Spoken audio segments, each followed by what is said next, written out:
Good morning, everyone. A while back, I did a video on this laptop, the MNT Reform, and there were a lot of great things about this laptop. It is open source from the software it runs, through the firmware on the system on a chip, through the laptop body itself. That has a lot of benefits, and the biggest benefit to that is the ability to have different components. For example, this one has a trackball in it. They also come with touchpads, and because it's user serviceable, you can swap it out. You also have a bunch of cool functionality like the mechanical keyboard.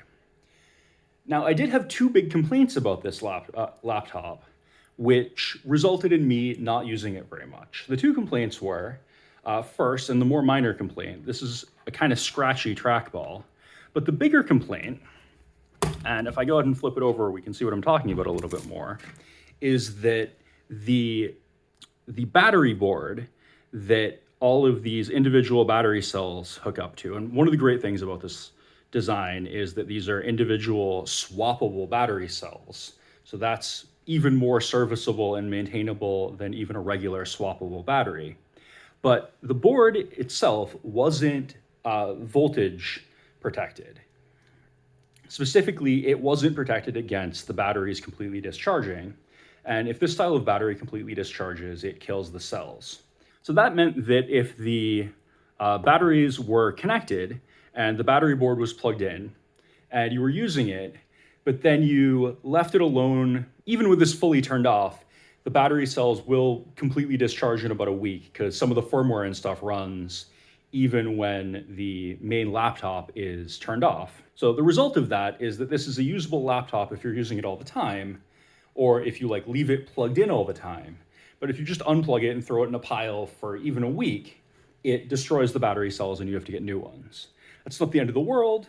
This set of battery cells is 20 or 30 bucks, but it's still annoying to have a device that sort of automatically self-destructs. So I've had this for a while and I haven't really used it because of that issue. But the promise of this sort of open source user serviceable design is that things like that can be fixed, and it's possible to get the updated part and swap it out. And guess what? I have that updated battery board right here. They made the part, and I should be able to just go ahead and swap it out. And while I'm swapping stuff out, they also updated the trackball module, and I have an updated trackball module right here. So that's what I'm going to do right now is I'm going to go ahead and swap out these two parts and see how annoying that is. Hopefully it should be pretty straightforward. If you'll remember, this thing even comes with a paper manual which explains all the different parts and hopefully will give me instructions on how to swap these two parts out. So I unpacked the protected battery boards. There are two of them. And they come with this set of partial instructions. Each cell is going to be protected by a chip that monitors cell voltage. And the chip connects the cell to the circuit only if it operates within safe limits. As long as both protected battery boards are installed, the cells will be protected from discharge during long-term storage. It'll disconnect the cells at 2.1 volts, which should be good enough to keep the cells alive. The first thing that I'm going to do here is I'm going to go ahead and take the back off this thing so I can get at the old battery boards. I have a suspicion that I may speed this process, that I may speed up this video, but we'll see what happens. So I need Phillips. One of the design elements that I don't super like about this setup is that it looks like it's going to be pretty easy to strip these screws. One of the reasons I didn't use this a lot when I was going to have to unplug the batteries every time I stopped using it for a little while is that I was afraid that I was going to strip out the screws if I had to pull all these screws off every single time I was going to stop using the computer for a little while. But if I can get this battery board in, that should solve that problem.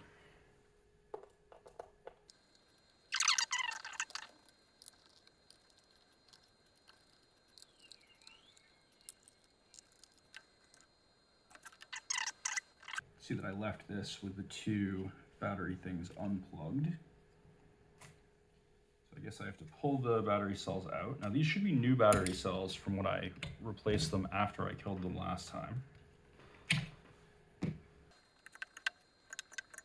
Pulling those out exposed 4 screws on each one of these guys. Well, 4 screws on that side and 3 screws on this side. That's interesting.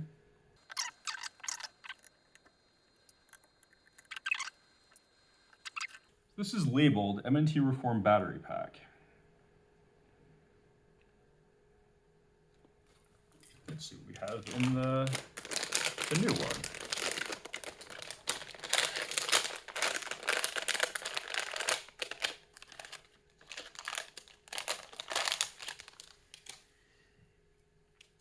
The new one is labeled MNT Reform protected battery pack. That sounds better already. So let's see. That would go in like that, but it looks like I'm going to swap this cable over first.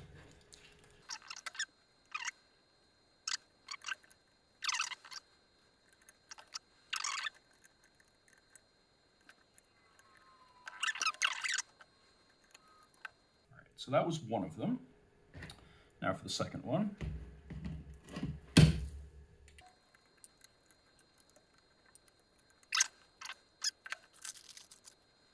If we stare at these next to each other, we can see that there is some circuitry on the protected board that does not show up on the original board.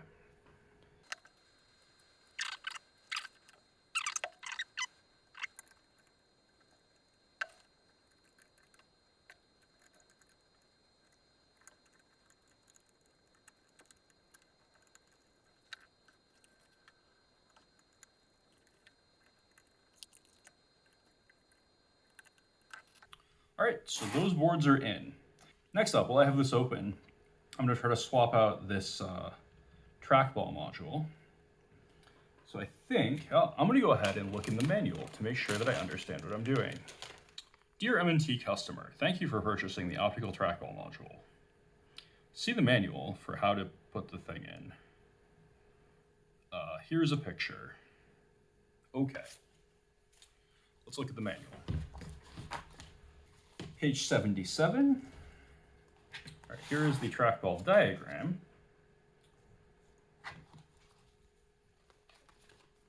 Trackball cleaning. Trackball firmware. Exchanging the trackball and trackpad. Disconnect wall power, flip it on its back, remove the battery cells, unplug the internal USB cable. The only cable that's plugged into the module is this one. So we'll unplug it. This has a directional thing on it, so I'm not going to get confused like the other ones. Next up, it says unscrew 4 screws and pull out the module. I can do that.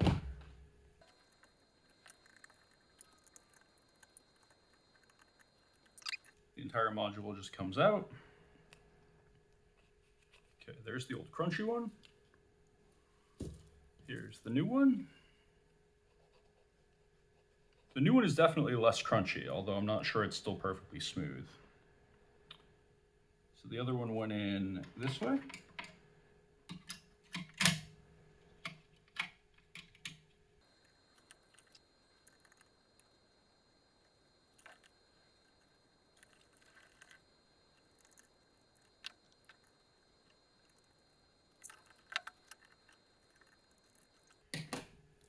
That looked like it was easy. Let's go ahead and put this back in. That's our USB thing.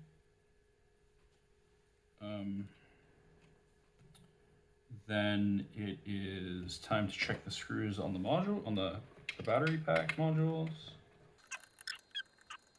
3. Not sure why I'm missing 2 screws, but I don't think it matters for what I'm doing.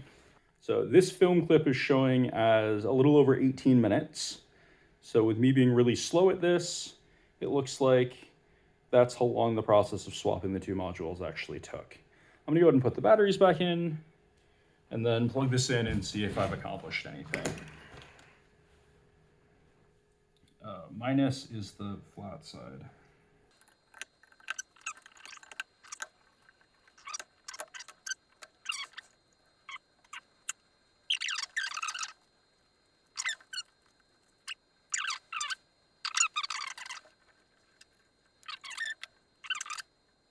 2 screws to hold the back on while I flip it over and test it. 1,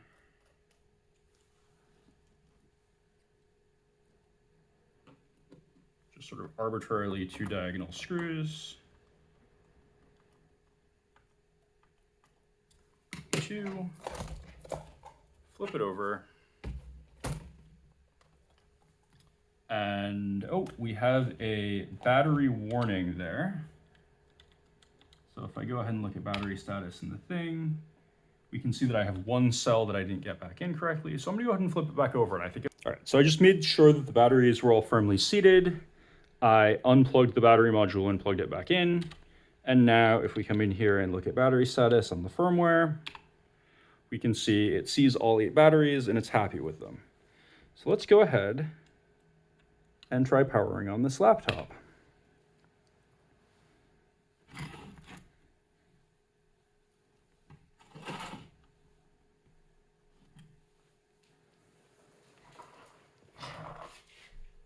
Looks like it's booting. We've got the Debian install that I haven't messed with in like more than a year, but it seems to be booting up.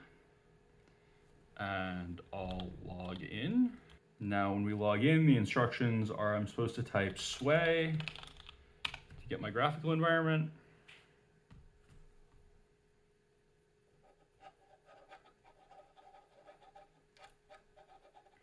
And the new touchpad module, or the new trackball module, seems to work, and it is absolutely smoother than the old one was. It's not perfect, but with the old one, I had some trouble with being able to reliably roll up because it was sticky, and now I no longer have that problem.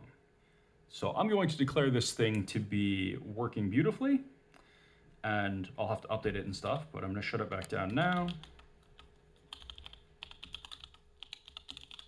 And yeah, MNT Reform has set the new standard for a user serviceable laptop. Now I just have to go ahead and throw these things back on. My screwdriver is right here.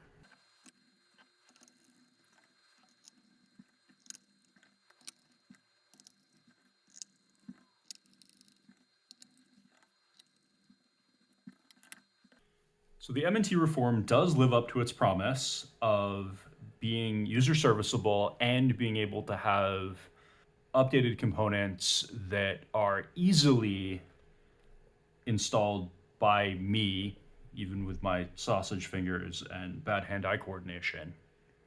So that is awesome. If you want a sort of semi-custom, low production, high quality device like this, I'm unaware of anyone else who's making something like this. So that makes this pretty awesome.